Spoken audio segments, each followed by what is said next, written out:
And welcome in, everybody, to another edition of Inside Edge Primetime here on the Inside Edge Network. Chad Bryan, to my right, your left. I'm Eli Moon. This is Inside Edge Primetime here on the Inside Edge Network. We are rocking and rolling here on this Wednesday edition, and we are having a wonky technical difficulties type of Wednesday. But we are here, we are rocking, Chad. And how are you feeling today? I am feeling pretty good on this Wonky Wednesday, man. I guess that's what we're calling it from now on. It's just Wonky Wednesday. Wonky Wednesday. Wonky Wednesday. Yeah, I'm doing pretty good, man. The weather's crazy. Listen, I'm gonna be honest with you. If I disappear at any point during this broadcast, I've been swept away by the wind, or my power went out. So one or the other, maybe both. I don't know.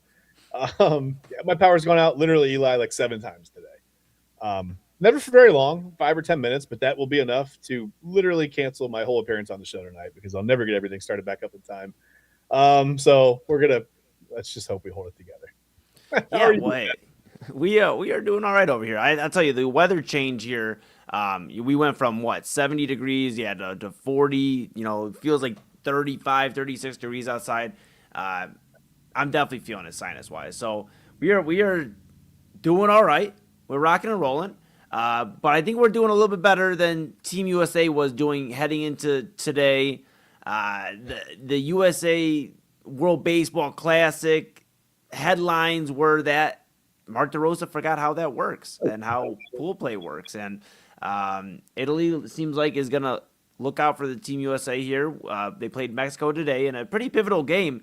And so far, it seems like, waiting. I think we're waiting for it to be final still, Chad. But so far, it looks like USA is going to escape here and get into the quarterfinal round.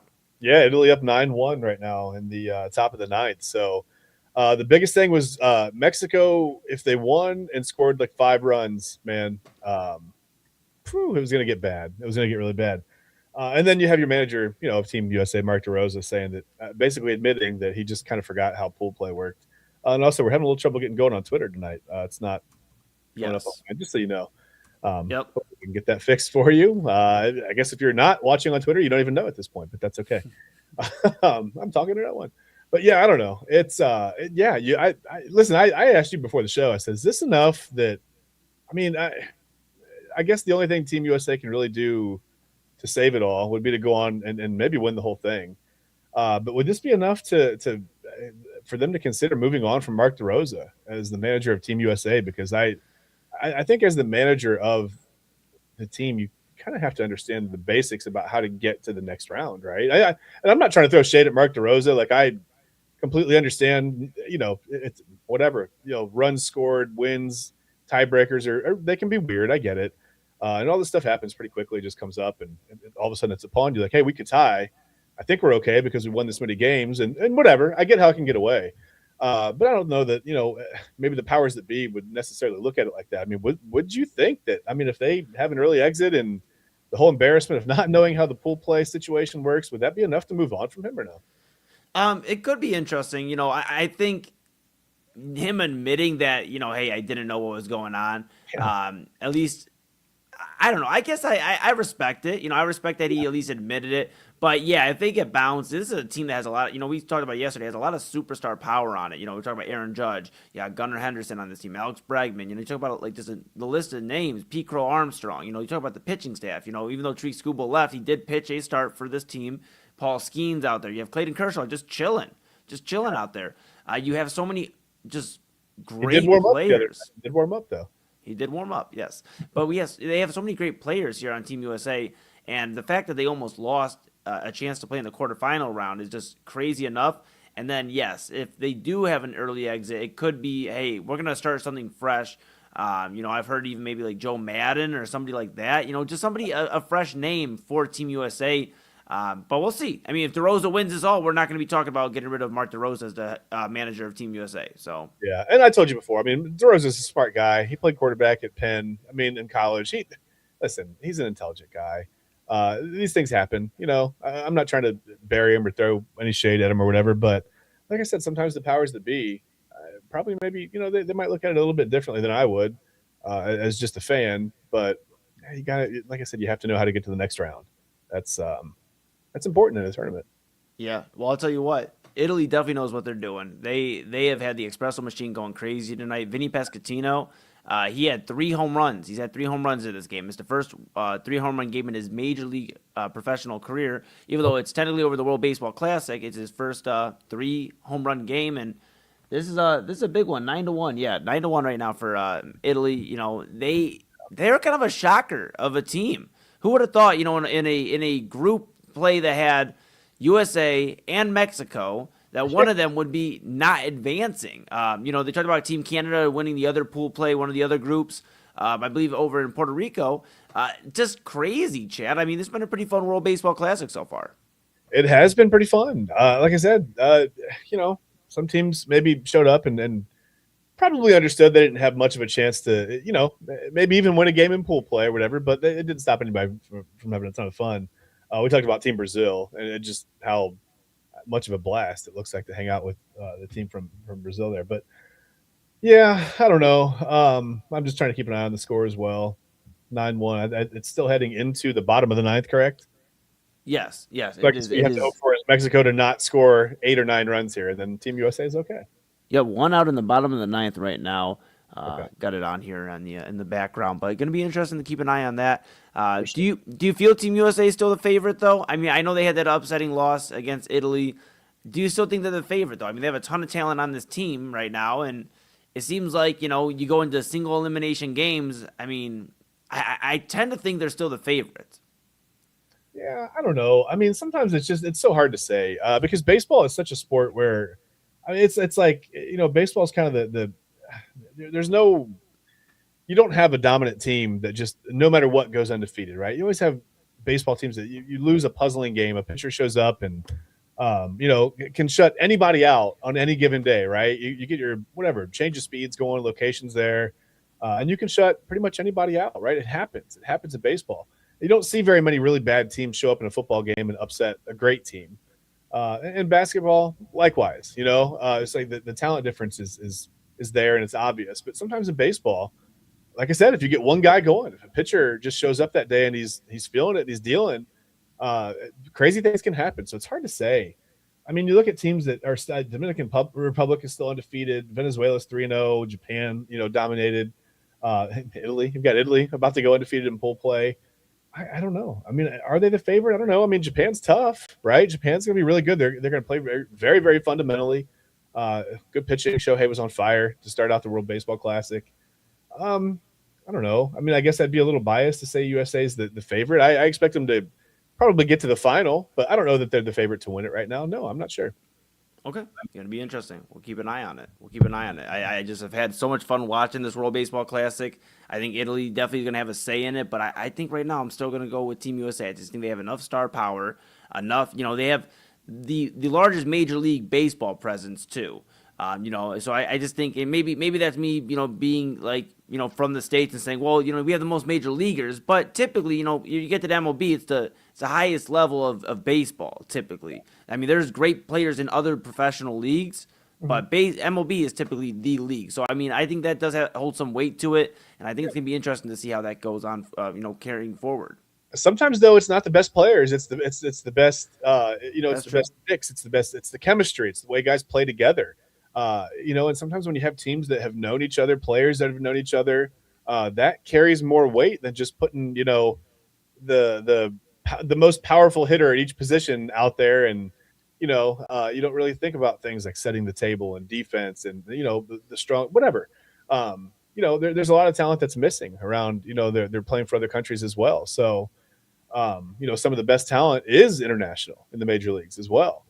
So it feels like it's pretty evenly spread out sometimes. But yeah, to your point, the major leagues are, that's the pinnacle, right? But we do see these guys that come from overseas, and sometimes it's not about just putting, 300 with 50 home runs, 300 with 40 home runs. You can't just pile guys out there. Like, you have to have the right, like, the complementary group of players to really go win games. So, and sometimes that mix, it's a mystery to figure out. I mean, you catch lightning in a bottle and you're like, okay, this works. You try to recreate it and it's a disaster. So I think that's what makes baseball interesting, to be honest. Yep. No, I'm excited. We'll keep an eye on that, my friend. I know what has not excited you, and we'll talk about that after the break, is Bam Adebayo and the Miami Heat and 83 points scored against the Washington Wizards for Bam Adebayo. We're going to talk about that after the break. And then later on in the show, we have Wayback Wednesday. And we're also going to try to figure out Twitter. For all of those watching on YouTube, we're going to try to figure out what's going on with Twitter. We're going to have to make a call to our program director, AA Anthony Alford. Get him on the phone. Where's customer service? We'll do that during the break. We'll take a quick pause. But before we do, I do want to remind everybody that we have an awesome code going on right now with our friend Allie Rose at AllieRoseFragrances.com right now. Code is InsideEdge20, capital I, capital E, InsideEdge20. And if you use that code, first-time customer gets 20% off your entire order. Great candles, great body mist, a great gift for your sweetheart, for anybody, a loved one. And with spring coming right around the corner, Chad, I know people should definitely take advantage of this deal with our friend Allie Rose. Yes, even though we're in fall spring, listen, you order the candle now, okay, and you plan on having the windows open and burning the candle. What happens? Worst case scenario, it snows again. You close the windows, and now you're trapped in your house with this excellent smell. It doesn't get much better than that. I mean, that's the win-win for you. Yeah, you're being a little selfish. You're enjoying the smell for yourself, but at least you get the great smelling candle. And as I've mentioned before, they're vegan, vegan ingredients, all natural, cruelty-free, handmade right here in the United States in Charlotte, North Carolina. So you're helping out a small business, and you are buying locally, and people love to do that, right? You can avoid tariffs and extra costs. Yeah. And like I said, the shipping is amazing. We ordered ours on a Friday night, late Friday night, and had it by Tuesday afternoon. So the turnaround time was amazing, and they smell awesome. I mean, I don't know how else to say it, Eli. They smell amazing. They smell clean. They smell really, really good. I love it. I love it. Well, you heard Chad. You heard myself. That is AllieRoseFragrances.com. Code is InsideEdge20. And go get yourself a great smelling candle or get a body mist for your loved ones. Come on. Hey, it's the season. There you go. We're going to take a quick pause here. When we come back, we are going to talk Bam Adebayo, the Miami Heat, and we'll talk about the Baltimore Ravens. They continue to just make moves for pass rushers. Will they keep on to this one? We'll see, and later on we'll talk about Wayback Wednesday, what happened on this date here on March 11th. Chad did some research. We're going to look into see what he found here on Wayback Wednesday. This is Inside Edge Primetime. That's Chad Bryan to my right, your left. I am Eli Moon, and we're back right after this.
And welcome back to Inside Edge Primetime here on the Inside Edge Network. Chad Bryan to my right, your left.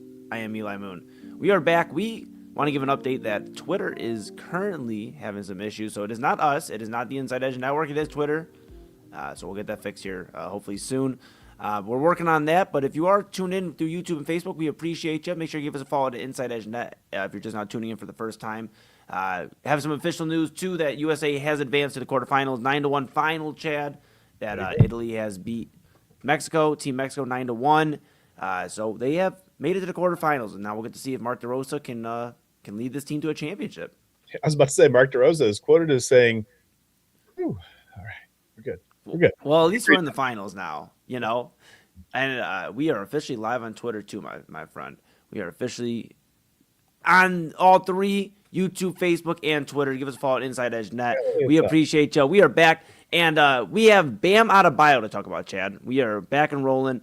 Bam Adebayo, he was rolling yesterday, 83 points in a win over the Washington Wizards, taking over Kobe Bryant as second all-time in the most points scored in an NBA game. Okay. We talked about this a little bit yesterday. Mm-hmm. How are you feeling about our guy Bam? Well, listen, maybe I relate to him a little bit more now because I definitely just tried to click go live on the Twitter button way more than 43 times during that first segment. So maybe I understand now the 43 shots from the floor and the effort that took because I'm actually a little tired. No, listen, man. Maybe we can. It's not just me that feels this way. Okay, I get it. It's 83 points. It's a lot of points. It's a lot of points. Chad, organically, second all time. Second most. That's amazing. Second all time in the history of the NBA in a single game. We should be singing praises, but Eli, why do I feel like I don't want to sing praises? I don't think I like Kobe Bryant. He was a fine basketball player. I was not a Kobe fan to the point where I would blindly defend him. Okay, right? But this isn't about Kobe. It is. It could be. That's another facet of this argument. But this is about respecting the game of basketball. So I had to take a drink because I'm going to go on for a while. No, I'm not.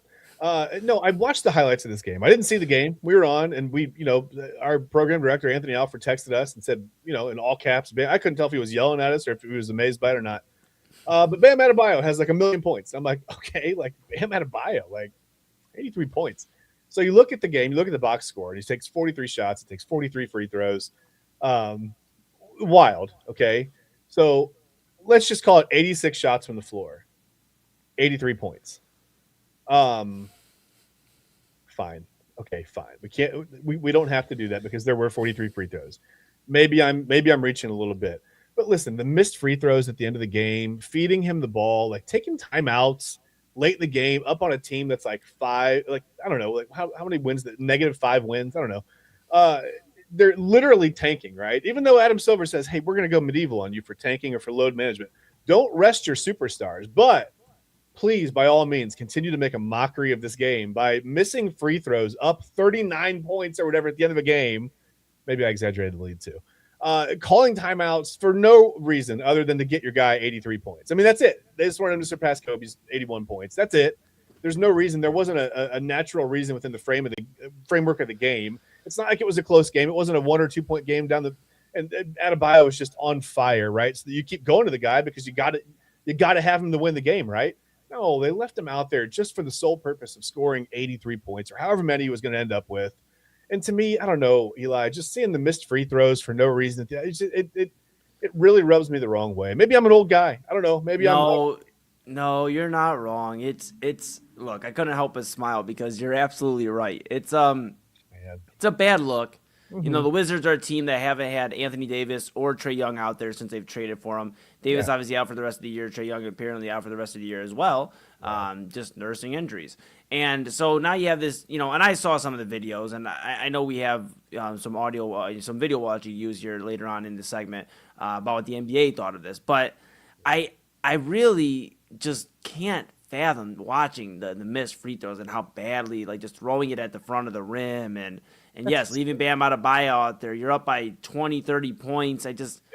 I mean, imagine as a Cavs fan, if Donovan Mitchell was out there, he had 70. And Don has had some big games here in Cleveland, For but they sure. were done organically, Yes. and that's the difference. It's like we're not going to ever talk about Bam Adebayo scoring 83 points on Tuesday against the Wizards after this edition of Primetime because it's not a moment in history where you're going to really remember it. And that sounds so silly to say, but besides the actual historical point of it being 83 better than 81, there's no moment of this game where you're like, I remember when Bam rose up and dunked on the Wizards, and this was the moment.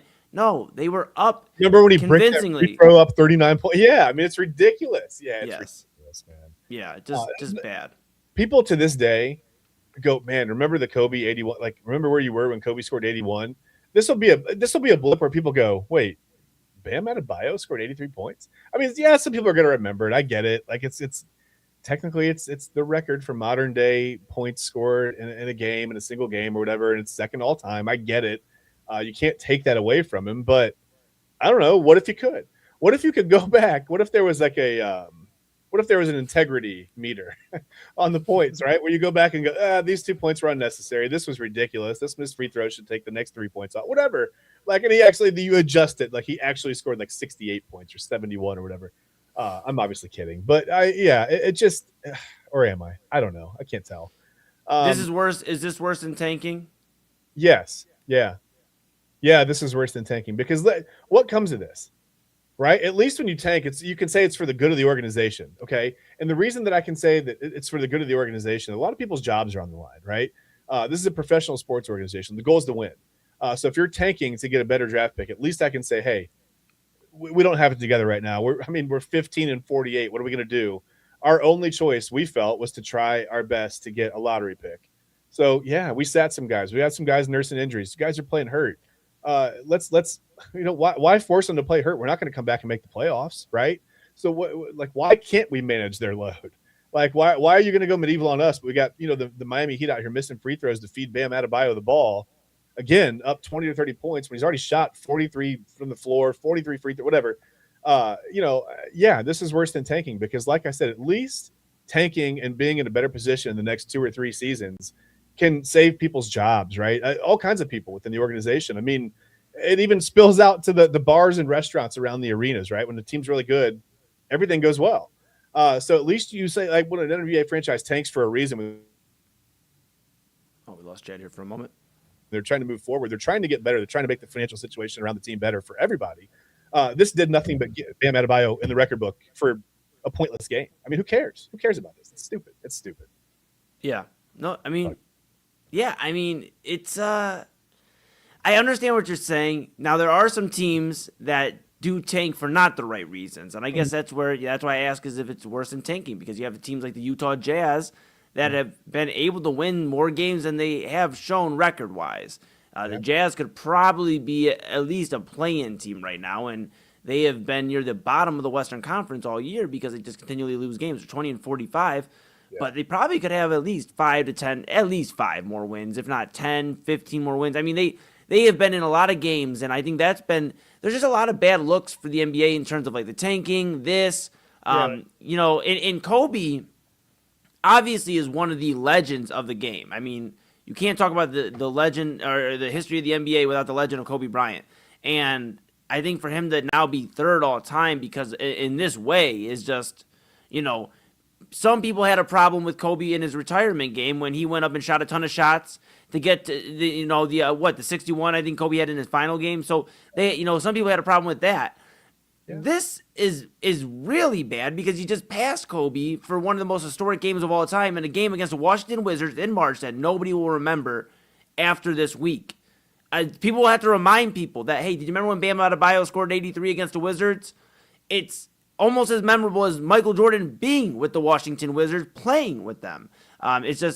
It's not good, Chad. Not good. And I guess you're right. Your example of the Jazz, intentional tanking when you have the roster to win. Yeah, that's bad. I mean, that hurts the integrity of the game as well. I can see that. I guess my point was when you get to a point where it's like the season's an albatross, people are hurt, shutting people down to me isn't a problem. But yeah, I see your example. I get, I get how I was wrong there. You can't tank if you've got the roster to win now. You need to try to win. That does hurt the integrity of the game. I can see how. Yeah, they both do though. They both do. They both do, But I'm curious, me and you have a lot of thoughts on this. What did the NBA have to think about this? Well, let's go to the tape. So, I wish it was the tape. It was like the 8 millimeter reel we'll feed in or whatever. But yeah, let's go. Let's watch the video. I mean, a lot of people had a lot to say. Do you want to? Here, let me put this up. Here we go. Yeah, honestly, I don't know who expected Adebayo maybe to score 83, not me. I'm kind of salty that he bested Kobe. It's one of my favorite players for sure. 34 free throws. 44. Yeah. Shot 44. Shot 44 free throws. It's a lot of free throws. So 82 is not bad. I don't know. And I saw only made 6 threes, but 40 free throws or something like that. But yeah, I don't really care. Tells the story right there. And the Washington Wizards. But I'm going to just say this, man. Joel did it efficiently, and he did it in 3 quarters. And Bam has 77. And I was like, huh? And then I watched the last 3 minutes, and it was a different type of basketball.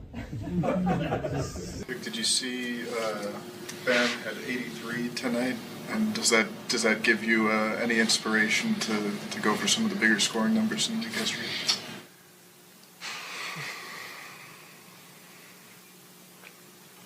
Yeah, I saw. I think we're playing a league where there's plenty of inspiration to look up to. But yeah. 43 shots, 43 free throws. I'm like, it gets to a point where you have to respect the game. And I think there was moments in this game where it was not respected, but I appreciate the effort. But it's like you always say on certain things, just have an asterisk by it. I'm putting an asterisk by this one.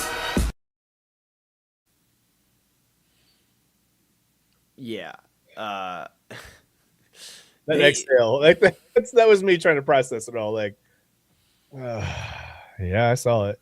Yeah, I get it. It's yeah. Can you imagine? I mean, this is supposed to be one of the most historic games in NBA history, Chad. NBA players should be and coaches should be like talking about how historic this was for Bam and the moment, and nobody's really talking about that. They're kind of clowning him. This tells you all you need to know about whether or not it was done the right way. Yeah. Yep. So that's our update on Bam Adebayo. A team that may not be doing it the right way in the NFL is the Baltimore Ravens. They backed out of the Max Crosby deal. We don't really know entirely yet. It seems like due to a failed physical that we're trying to figure it out more and more, Chad. But really, the big news today is the Baltimore Ravens signed defensive end Trey Hendrickson. We talked about this yesterday. They could be going that route. They have gone that route. The Baltimore Ravens and Eric DeCosta, they are talking about, we wanted to maybe have an idea of a world where Max Crosby and Trey Hendrickson. Okay. I don't think so. Think so. Let's pump the brakes. Yeah. Okay. You probably thought Trey Hendrickson wasn't going to be available. Yeah. Then maybe he wasn't going to sign with a division rival, the Baltimore Ravens, who he's played twice a year now, his entire career so far. Yeah. And maybe, just maybe, when this legal tampering period became available and you found out, oh, wait, you want to come here? Right. And we don't have to give up 2 first-round picks. And we can actually add somebody, maybe another defensive player in the draft for head coach Jesse Minter, maybe, I don't know, Ruben Bain, or maybe get one of these other defensive studs. I mean, they're not going to be in position to get Arvell Reese, but maybe if the slide of Caleb Downs, we've been hearing about Caleb Downs sliding. Who knows? All I know is the Baltimore Ravens, I don't like it. I don't like what you did. I don't like it. I don't like that Trey Hendrickson's a Raven. I'm not happy about it. I'm sure Joe Burrow's not happy about it because now he has to play his former buddy twice a year. Now it's Hendrickson. Instead of Crosby, it's Hendrickson, Garrett, and Watt for Joe Burrow. And yeah, it's rough. It's rough right now, but I just don't really – this just kind of feels weird for the Baltimore Ravens, this whole thing. Are they going to keep this pass rusher? Is this their guy? I who knows, I guess. It's funny because what if I've been thinking about this, and I don't know that you could prove any ill intention or whatever. But man, it just sure this is the organization that, by the way, decided to do their anniversary celebration on the weekend that the Browns came to town, knowing full well they clearly we're the Browns organization, right? Like this, like they stole the team from Cleveland. I didn't steal it. It's not their fault. But choosing to have the anniversary celebration on that weekend with the Browns, that is their fault. That felt at the time a little slimy to me. But then you say, well, they just do everything with class. No, they really don't do a lot of things with class. They just do it better on the football field, right? They're a better football team, and that's fine. I don't know. I didn't really have much of a problem with the Ravens before this, and now I just feels I don't know. I texted you today and I said, man, I just thought about the poor Raiders. Like, what if they were trying to stack picks to move up next year in the draft to get to the number 1 pick next year to get Jeremiah Smith to pair with Fernando Mendoza? Like, they had a plan, right? They're like, they're really going to give us 2 first-round picks. Okay, see you later, Max. We can find an edge rusher, right? We'll find somebody in the next 2-3 years, whatever. Right now, we're going to go get Fernando Mendoza and have him throw footballs to Jeremiah Smith. Like, that sounds like fun. But then about a calendar year and a half here, like you're cooking. Right. Plus, I mean, who knows? They may have been sitting in a position where this year alone they could have got another stud, a receiver this year, a Carnell Tate, or who knows, a Jordan Tyson, if one of those guys were to slide into the teens of the draft. There was an opportunity here for the Raiders too, and now you're in a weird spot where Max Crosby is now back in your locker room. And I'm not doubting that Max Crosby doesn't love the Raiders. He has had love for that organization. Yeah, he wanted out of there, and they were working mutually together. So I don't think it's gonna damage that relationship really at all. I don't think that's gonna be a problem. No. But they still have they're gonna have to move him, right? Yeah, I don't think he's a Raider. I mean, the conversation of does he come back to Las Vegas? I mean, how can you? But maybe if they don't find the right deal, maybe they have a conversation. So you know what? We're not going to get 2 first-rounders from anymore. Now it's, less than that. So we're going to move differently. We're gonna try to keep Max here. We're going to try to show him what we can do with Mendoza. Maybe we'll have a better year and go from there. But it's got to be a little awkward. We had talked about it being a little awkward if Max Crosby was in that locker room after this. And here he is, now a Raider again. And, Well, and if you're truly working mutually together, maybe this is the point where the Raiders kind of extend that olive branch and go, hey, let's rework your contract a little bit. Let's find you an extra $5 or $6 million for this year. And if things aren't going well still at the trade deadline and you still want out of here, we'll make a move. We'll figure it out. But let's work together, right? There's no need to hold out. There's no need to whatever. If they're truly working mutually together, then they can figure all this out. It's not going to be a huge problem. They're not going to get 2 first-round picks. That's gone. That ship has sailed now. That's not going to happen anymore, right? Nobody's going to step in and go, hey, listen, we'll be the team to offer 2 first-round picks now. So I think that, again, that ship has sailed. They've lost that. You can thank the Ravens for that. Whatever happened, man, it's really easy to get I'm not saying that the Ravens would ever do this. I'm not accusing anyone of anything, but how easy would it be to have a team doctor say, hey, listen, we see a problem here. We don't see a reason to move forward.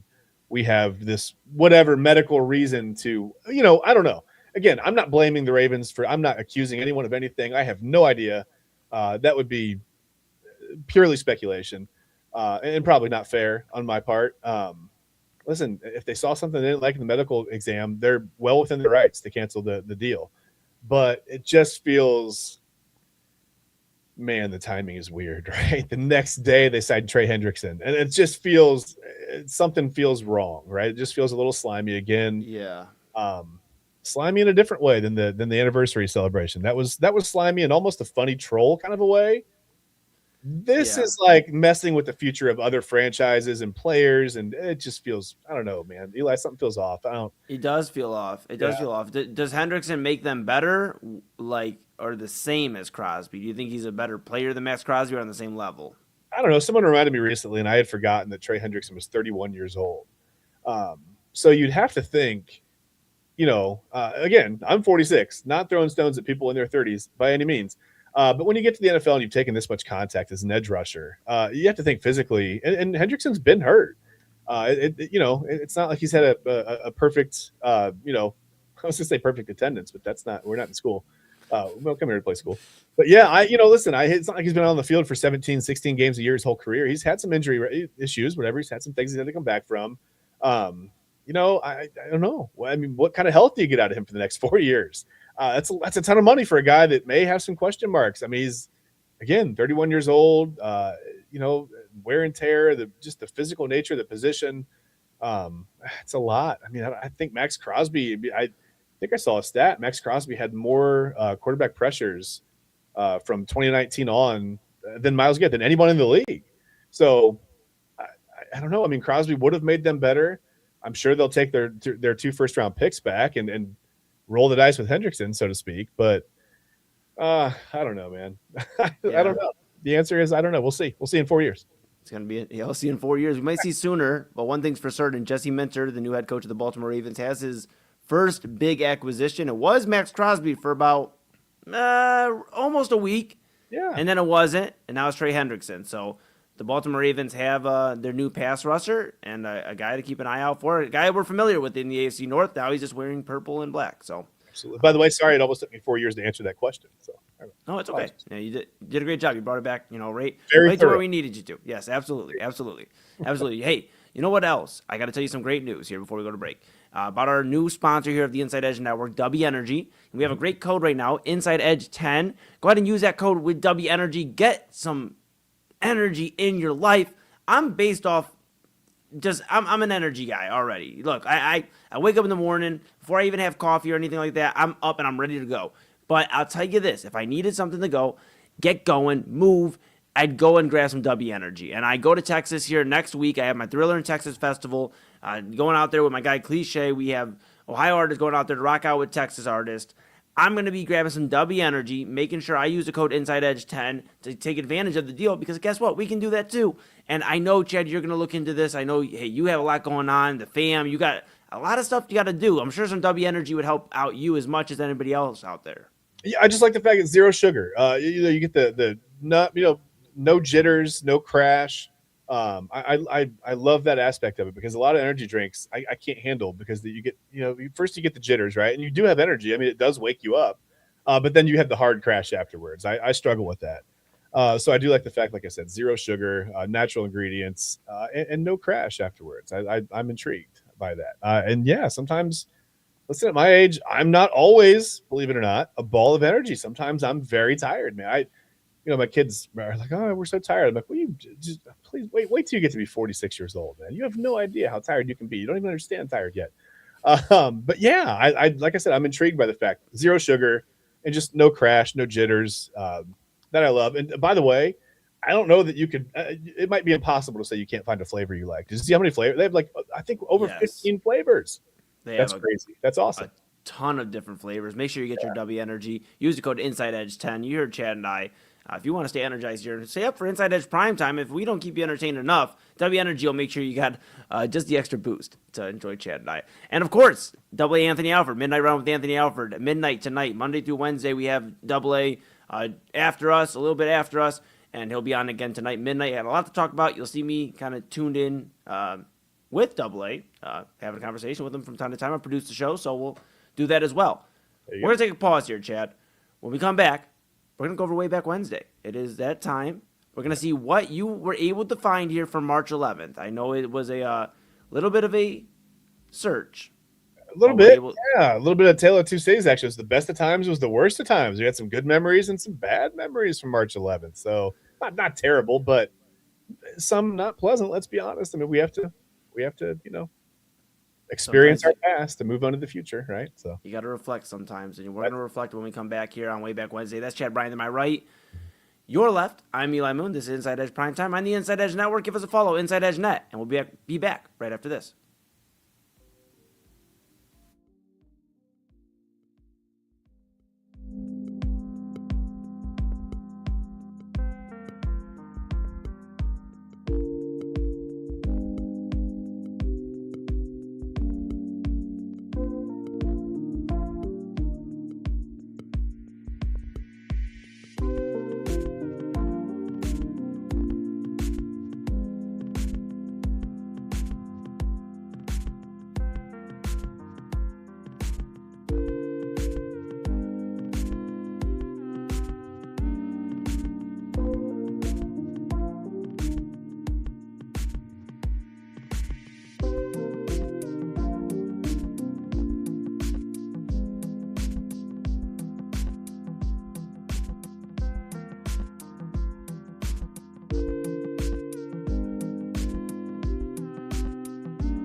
And welcome back to Inside Edge Primetime here on the Inside Edge Network. Chad Bryan to my right, your left. I am Eli Moon. We are back, one final segment here on this Wednesday edition of Primetime, a wild one indeed. We talked a lot about the World Baseball Classic, Bam Adebayo, Trey Hendrickson, the Ravens, and we also had some beef with Twitter for a moment there. So we are rocking and rolling, Chad. And I know you did some searching. I know you love Wayback Wednesday. I know it's one of your favorite things. We have Monday shows where you're asking us about, or asking me, hey, me and you, about asking about Wayback Wednesday. And I'm like, look, dude, it's not even Wednesday yet, okay? Chill out. But now here it is. It's Wednesday. You did some research. I heard you really dug in here for March 11th. I'm excited to see what you got. Would you like to share with me, and I know you've been saying like perfect attendance earlier, so maybe me in the class, would you like to share with everybody what you have? I would, yeah. I brought some items for show and tell. These are some of my favorite things to play with. These bring me great joy in my home. And the reason I love Wayback Wednesday, Eli, is because I'm a little bit older, and sometimes I have to go way back into my life for experiences that I remember. And I remember this first one. This was a great moment. The picture is not the actual representation. It was a little bit different. It was in, I dressed for this game. I was on the varsity team. But in 1892, Eli, the first public basketball game was played in Springfield, Massachusetts. Coincidentally, I scored 83 points in that game.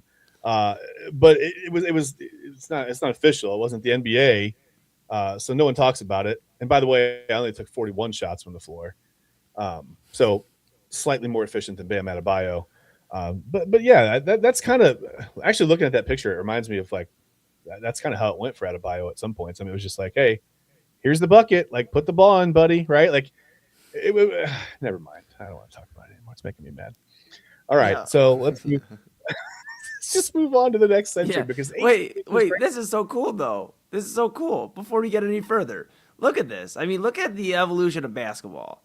Like, isn't this so cool, man? I mean, the first public basketball game there in Massachusetts. Now, I mean, we obviously here in Cleveland, we're not the biggest fans of the Boston Celtics, but you understand obviously more and more when you do the research into the game of basketball, as you know, people look into it, why Massachusetts loves basketball so much. I mean, heck, the first public basketball game there in Springfield. So, look, you're gonna have to let Bam chill for a minute, man. Okay, look, he's already caught enough flack today from the rest of the media world and his own peers. I mean, give him a little bit of a break, all right? I'll try. I'm sure he's concerned about what I think about him. I know he's probably he's frantically searching to see what I said, and he'll find out soon enough. That's fine. Does he follow? He follows real Chad Bryan? Absolutely, of course. Bam Adebayo does. Yeah, of course. He's the one that tweeted me. He was like, "Bro, I have 73 points. You might want to turn this on." Okay, cool. But I didn't see that until Anthony Alford was the first guy. That was the first person to break the news to me. So I got Bam's stuff later. But as far as this picture goes, what got me thinking, like, what if basketball was real? What if there were two people at the end of the court who were carrying a peach basket, right? And that's how you had to score. But they could move too, right? Like they were a part of the other team, right? You had to score. Whatever. They had to be like the same height, though, right? They would have to be the exact same height, 10 feet tall. They got to be 10 feet, exactly 10 feet tall.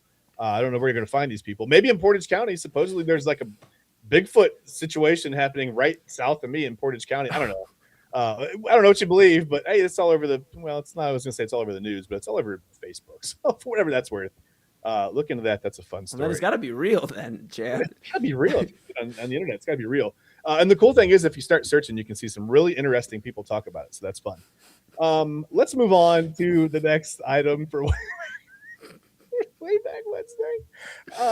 Okay. What happened a short couple years after my birthday. So in 1927, the first Golden Gloves boxing tournament. And again, I get these events from onthisday.com. So if you ever want to, there's a lot of information, actually. There's a ton of things, like really obscure things sometimes. And I thought about including some of them, but I try to keep it to like main sporting things or things that affect sports in some way. But eventually we'll branch out into some, newsworthy items, just history type things. But not today. Because today, right now, at least, is 1927 was the first Golden Gloves boxing tournament. And that fellow looks like he might have, who knows? He might have been a high placer. I don't know. Yeah. Got his hands taped up there. It looks like he's ready to punch some people in the face. So, yeah, he probably did pretty well. That is so cool. That is so cool. I mean, and I've got to cover some boxing events. It is just so cool. And like boxing, it's a sweet science, man. It's like, it's so cool, man. I've thought about taking some boxing classes myself. I don't know how well I'd fare. I did wrestle my whole life, but boxing's a different thing, man. But and then you see like now you see bare knuckle boxing and all that other stuff. I mean, I don't know if this guy was doing like bare knuckle boxing, but my goodness, crazy. It's crazy. Yeah, well, if that guy was doing bare knuckle boxing, it looks like he's doing pretty well. His face is pretty well intact there, so he's doing okay. I'd hate to see the other guy. Yeah, you should have seen the other guy, right? Well, it just so happens that the other guy, in 1986, you could see a replay of the other guy. Because in 1986, our favorite league, the NFL, who today celebrated their, I always want to say their new year, the first day of the league year. It's happy NFL New Year. This year, it's the year of the giant, right? That's not how that works. But in 1986, the NFL adopts the instant replay rule. And I actually didn't know this. I had to look up a little bit of information on it and kind of see how it worked. And basically, it was just a bunch of guys looking into a vacuum cleaner to see a TV that was in the bottom of there that they couldn't pull out of the vacuum because, I guess their mom said, hey, move the TV, and it went in there. So they had to look in there to see the play. And they probably still got the call wrong. I mean, I don't know. That like you see the two guys that look, they're not even looking in the tube. Like, what are they doing? The guy in the back's not paying attention to anything. Really, only one guy's doing the work, and it's the guy in the headset, just like us. Like you and I have the headset. We're doing the work, right? Yeah. I don't really. This is like a union job. I don't know what's going on here. No, I'm kidding. Yeah, the guy in the back's just talking about dinner and like and just think about like the technology difference from 1986 to what now 2026. So that's yeah. I mean that's such a crazy difference. What 40 years ago now. So yes. to think about. I'm sorry. I was just gonna say really quick. Logistically, it's been a crazy night with the power going in and out and everything. But we had going on family stuff. Just going here and there running errands. But I was trying to find a video from like 1986, 87 of a replay situation in the NFL to see exactly what it looked like, what the view, what the angles were. I mean, now we've got the drone view and there's like pylon cameras and there's like a camera in a guy's cleat. It's like, did you step on the line? Yes. It's I mean, there's every conceivable angle. You can even do the 360 degree. Like it's wild what you can do now. Back then, I'm sure they had to rely on, like you said, very limited technology. So it's pretty impressive that it was 1986. I just didn't realize that, I guess. Yeah, 1986, man. And I mean, just crazy. I mean, now there's so much, the fact that they get it wrong now, the referees, is like mind blowing. Back then, I could give them a little bit of a benefit of the doubt, but yeah, 1986. Well, two things. I think they're going to have to figure out. So in college football, they're going to have to figure out exactly what targeting is. Because I think a lot of officials will tell you they don't know really how to call targeting, and the directive changes from year to year. And they're going to have to figure out what a catch is in both college football and the NFL.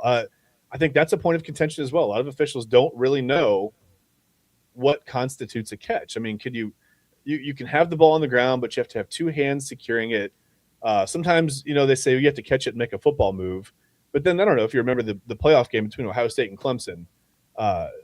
The play where I can't remember the Clemson receiver, but he caught the ball, tucked it away, took 5 steps, did a front flip, ordered lunch, ate half of his lunch, took another 4 steps, juked someone, spun, then was stripped and fumbled. It was returned for a touchdown, and they called that no catch. So I think they just have to, you have to figure out what a catch is first and maybe clearly write those rules. Not that I'm biased as an Ohio State fan or anything, but I really it should have been a catch and a fumble. But whatever, it's neither here nor there. They still lost the game. They had plenty of chances to win that game. That was a big one, but they like I said, they had other chances. It's fine. Chat, 1986 NFL. 1986 NFL. Is that what we're talking about here? We're not talking about the Buckeyes. Yeah. The NFL adopted the instant replay rule, 1986. On so this date. One time where they called a hold against the. Just kidding. All right, so our final entry for Wayback Wednesday.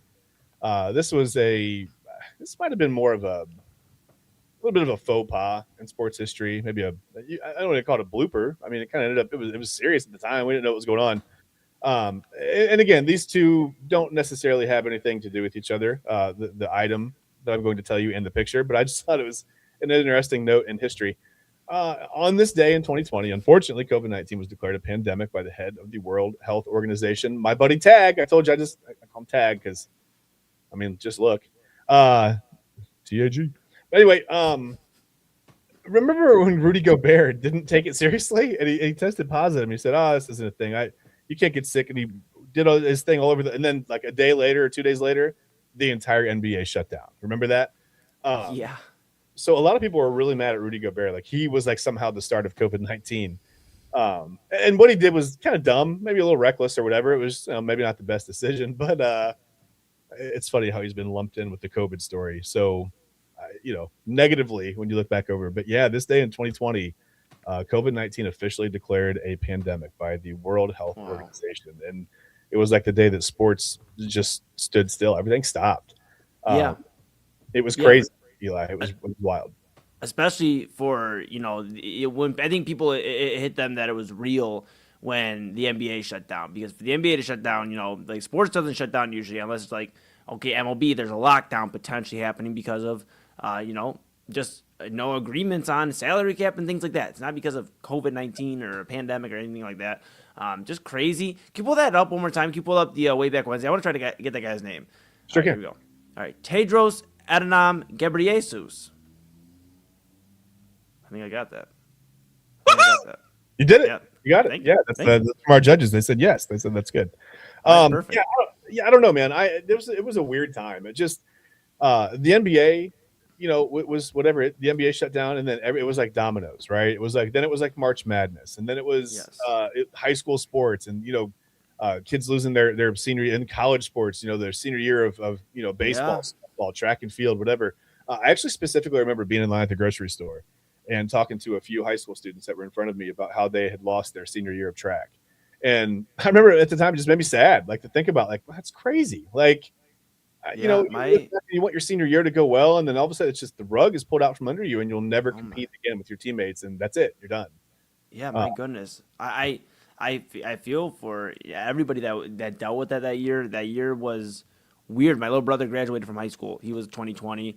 He was more of an academic guy, so he didn't do like a ton of sports per se, but still, like just having graduation was you pulled up in line and you got out. They took a picture with him. We couldn't get out and take pictures, and then you got back in the car and we went to a local establishment and had some food after. But just crazy, man. Crazy.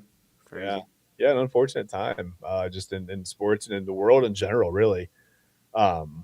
Just it wasn't that much fun. I'm glad we're kind of past that, and we've figured out a way to live with that and kind of deal with it and move on or whatever. But yeah, it was especially with small children. My kids were really, really young at the time, and that was nerve-wracking. I'm not gonna lie. There were worrisome times for sure. Absolutely. Well, here we are, pal. Here we are, and look at this. We made it all the way to final thoughts here on this Wednesday on Primetime, March 11th, 2026. Look at that. Persevered. We did it. So what do you? I'll start tonight first, Chad. I'll start tonight first. I think my final thoughts are: if you're in Ohio, just be ready for the up and down, to change of weather. My sinus have been acting crazy. Luckily, Chad and I do the show virtually, so I'm okay to do the show. But the sinus have been crazy. Make sure you're drinking water. Taking your medicine if you need to take some allergy medicine, or just it's gonna fluctuate up and down. Maybe snow, maybe just a lot of crazy stuff. So just take care of yourself and just continue to do the right things. Just take care of yourself, because I'm feeling it. I think Chad's feeling a little bit today with these weather changes. It went from like 70 degrees to like 40, 35 degrees in like 3 hours. So insane. So that's my final thoughts of the day. Chad, I'll hand it off to you. What are your final thoughts? Respect the game, right? We talked about the way that Bam Adebayo got to 83 points. Listen, whether you're playing in the NBA, Major League Baseball, the NFL, or your local rec league, I feel like this is so insulting to your opponent. And a lot of the people that came before you, and not even necessarily, Kobe Bryant, and in a way, for sure. But listen, I don't think if you ask Kobe Bryant, whatever, you pass me on the record, you're going to pass whatever. You break my record, right? For the modern single game scoring. I don't think he would have really been that fired up about that. But I think it's just the way that Adebayo got there. Don't do these things. It was pretty bush league, right? I mean, for lack of a better term, just the whole end of that game for Adebayo to work his way to 83, I felt like all of it was just so unnecessary. It was damaging to the game, damaging to the brand. It was just really off, and it was insulting. It was insulting to the average NBA fan. It was insulting to again, the opponent, insulting to the guys that have come before Bam Adebayo and the guys that have scored 73, 75, 76 within the natural, framework of a basketball game where it's back and forth in a close game and one guy gets a hot hand and, you feed him because that's your guy and nobody can stop him. Not because hey, let's get Bam 83 tonight. That'll be fun, right? Like the whole thing felt wrong. So just respect the game. Try to respect yourself, respect your opponent, respect whatever, especially the officials, man. I could branch out and do a whole, PSA, but I'm not going to do that. Just respect the game. That's all I've got. Just, don't be a dick. Respect the game. Respect the game. You heard Chad. All right, that's all we got here for this Wednesday edition of Primetime. Reminder, Midnight Run with Anthony Alford at the top of the hour. It is officially 11:07 Eastern time, so we're a little bit past. But you know how we roll. Sometimes we're a little bit past 11 o'clock. But Midnight Run with Anthony Alford here on the Inside Edge Network. If you're enjoying all the content, go and give us a follow, Inside Edge Net. But of course, for Chad Bryan to my right, your left, I am Eli Moon. This is Inside Edge Primetime here on the Inside Edge Network, and we'll see you guys tomorrow for Thursday, another edition of Primetime.